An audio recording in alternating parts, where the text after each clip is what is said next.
Hello everyone. Wishing you all a beautiful day.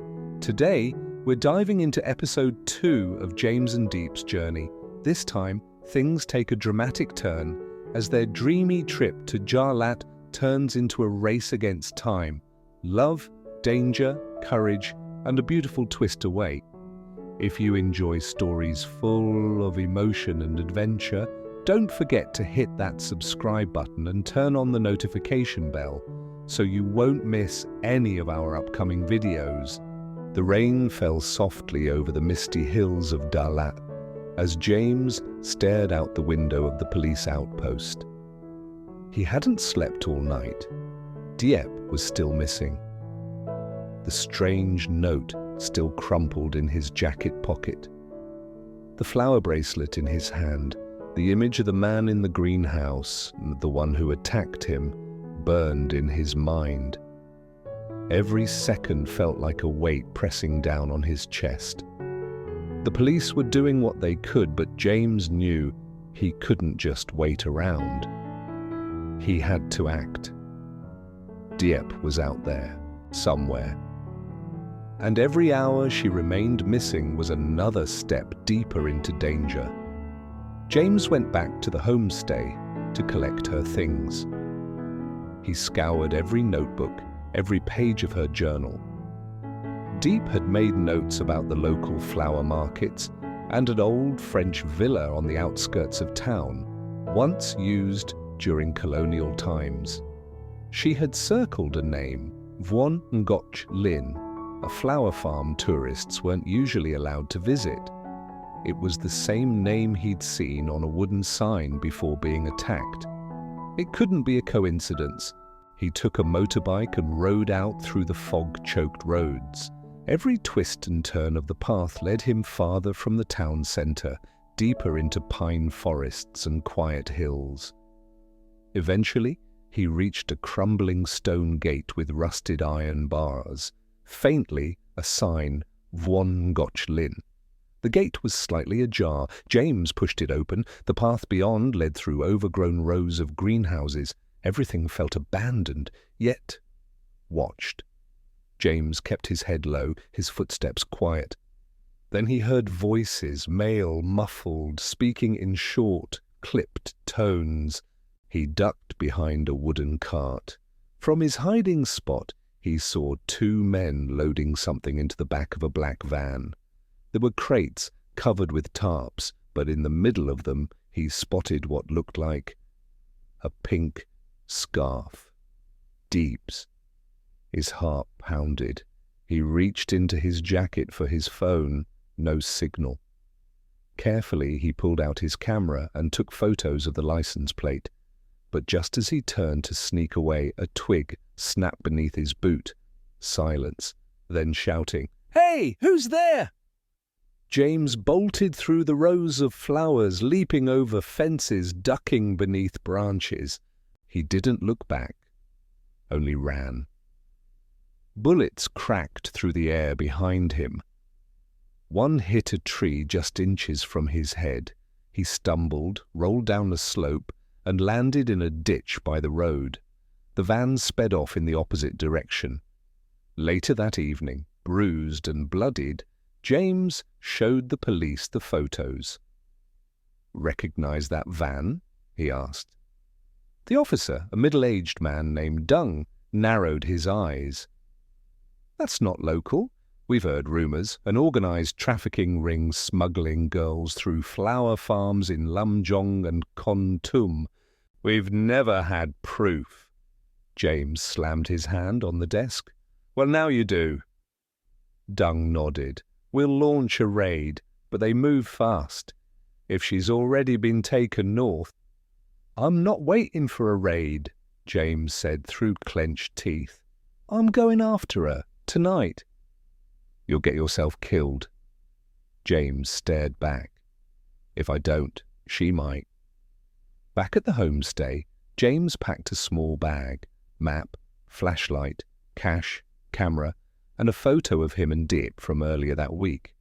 He traced the route the van might take north through remote mountain roads toward Kontum. He didn't tell anyone. Just left a note for the owner. Thank you, I had to go find her.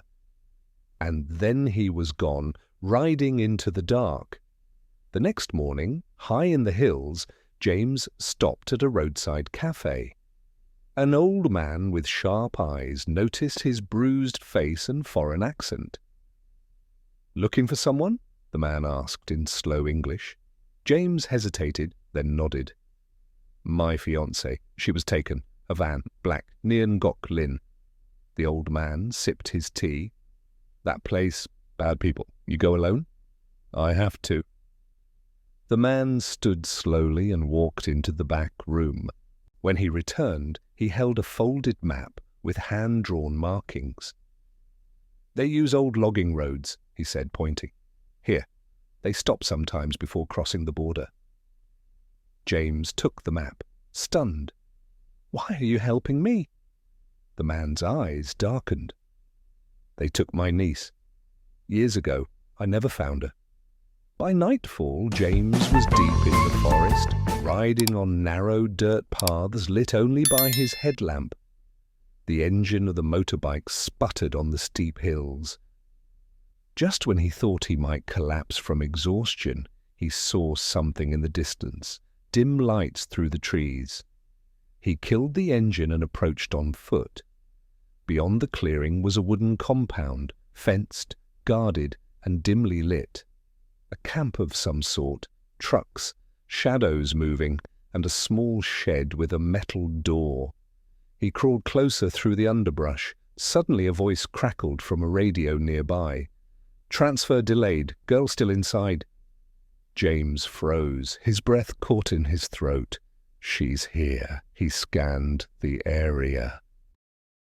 There were 3 men, one by the gate, another patrolling the perimeter, and a third sitting lazily near the shed, smoking a cigarette. James watched as the guard near the door stood up and walked off to make a call, leaving the entrance briefly unattended.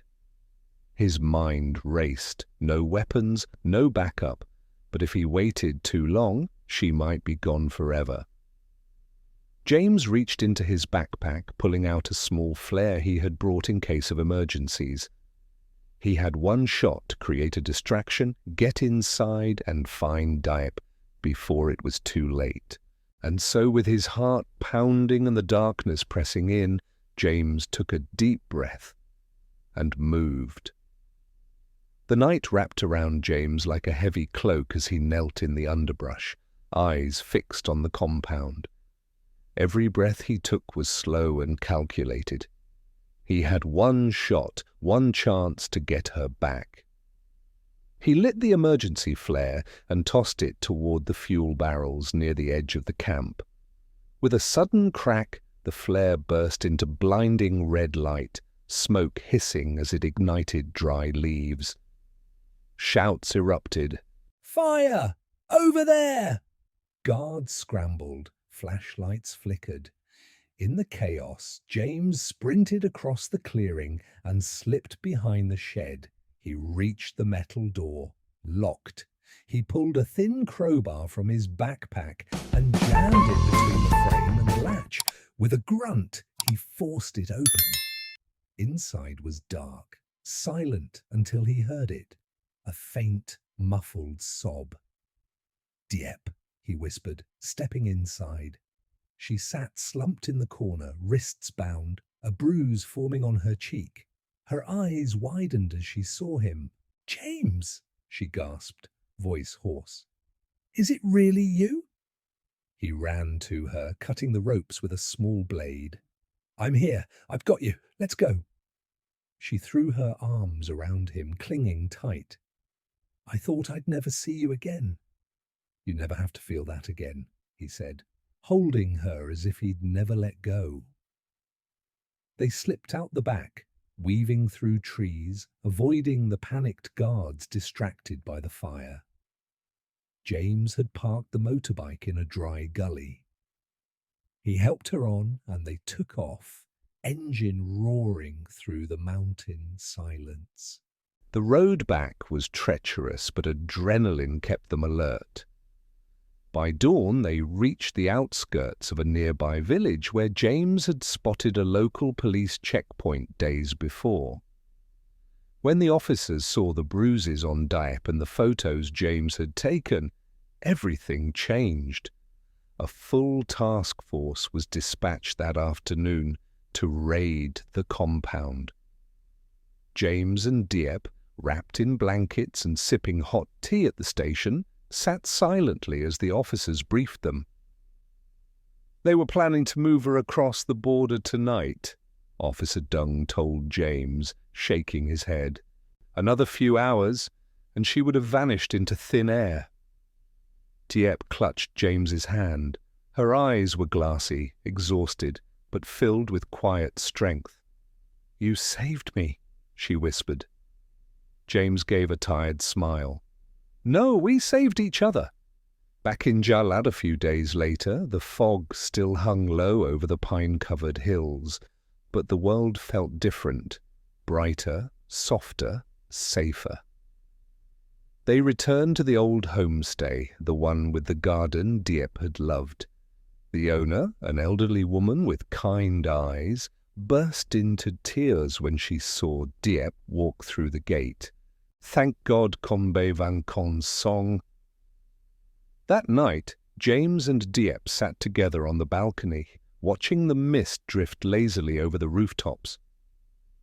"I thought I wanted adventure," James said, "but I think I just want peace, with you." Diep leaned against his shoulder. "We went through hell and came back. I think we deserve peace now." He kissed her forehead gently. "I don't want to lose you again," he said. "You won't," she replied. "From now on, we face everything, together." The next morning, they visited the market where Diep had wanted to buy flower seeds. The stall owner recognized her and gasped in disbelief. "Go Gai, Kon Chu, Toi Tong." "I'm okay," Diep smiled. "Thanks to him." The vendor handed her a packet of rare orchid seeds, refusing payment. "For strength," she said, "and for new beginnings." That evening, the two stood in the garden of the homestay, hands buried in the soil, planting the seeds together. The sun dipped behind the hills, casting the sky in shades of lavender and gold. Life was fragile. They knew that now more than ever. But love, real love, was a light that never went out. As the first stars appeared overhead, James looked at Diep and whispered, "You're my home." She smiled through tears. "And you're mine." A few weeks later, life had slowly begun to settle. Diep started volunteering at a local shelter for women, using her voice to help those who had gone through similar trauma. Her story, once hidden in darkness, became a light for others, still searching for hope. James, meanwhile, found a new sense of purpose. He began writing about their journey, sharing it with travel blogs and local news. The story of how two tourists uncovered a trafficking ring in the misty hills of Dalat caught national attention.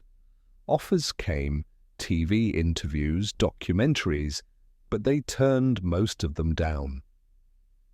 "We're not doing this for fame," James said. "We're doing it for change." Still, their story made a difference. The authorities launched more investigations. Several missing persons were found and rescued. The compound James had infiltrated, completely dismantled. One evening, Diep received a letter. It was from the girl in the next room at the compound. Her name was Mai, and she had been rescued thanks to the raid James helped spark. "Because of you, I'm free. Thank you. I hope someday I can meet the people who didn't give up." Diep held the letter to her heart. Silent tears rolled down her cheek. One cool morning, James surprised her. He took her to a hidden lake they had once seen on a map, but never visited. The water was still and glassy, surrounded by wild flowers and bird song. "This place is beautiful," Diep whispered. James took her hand and knelt. "I almost lost you, and I realized I don't want to waste another second." From his pocket, he pulled a simple silver ring. "Diep, will you marry me?" She gasped, hands over her mouth. Then, laughing through happy tears, she nodded. "Yes, 1,000 times yes." He slipped the ring onto her finger, and they embraced, standing by the water's edge, their hearts beating as one. From trauma to healing, from fear to love, they had faced it all. And now, side by side, they stepped into the future. James risks everything to save Diep after she's kidnapped by a criminal ring during their trip to Dalat. With his wits and courage, he infiltrates the hideout and rescues her from near tragedy. Their escape through the dark forest is filled with tension, but by dawn they find safety and bring the criminals to justice. Back in Dalat, their bond deepens as they rebuild their life with new meaning. Diep becomes a voice for the voiceless, helping victims like herself, while James finds purpose in sharing their story. As their love blossoms, James proposes by a peaceful lake, a symbol of healing and new beginnings. Through pain and hope, they've found their forever. This heartwarming finale reminds us that true love not only survives storms, but grows stronger through them,